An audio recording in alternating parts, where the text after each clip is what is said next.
Gözlerin yuman şer, küleyin menden beter. Cilovlaya güneş ile ayrılıkta bir gün biter. Söz gözlerini alacağım, yuxusundan sevgimin gül ətrine oyanacağım. Hayal nedir yanında, kara gözlüm yarım sənə, nazlıya baxım sənə. Gece olsun gündüzlere, həsrətəm sənə. Ardında mı göz yaşını, ruhum alır saçlarının arasında. Qeyb oluram necə gözəl xəyalının.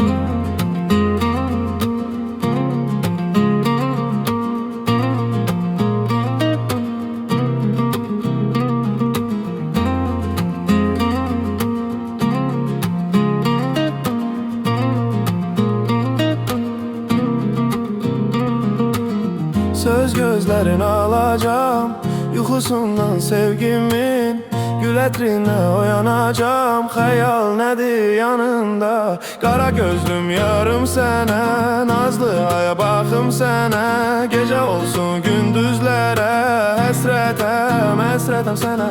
Ardından mı göz yaşının, ruhum alır saçlarının arasında.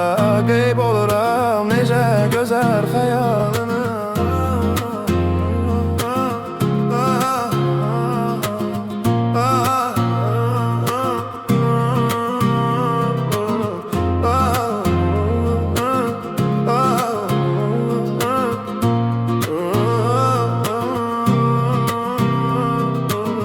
Gözlerin yuman şer, küleyin menden beter.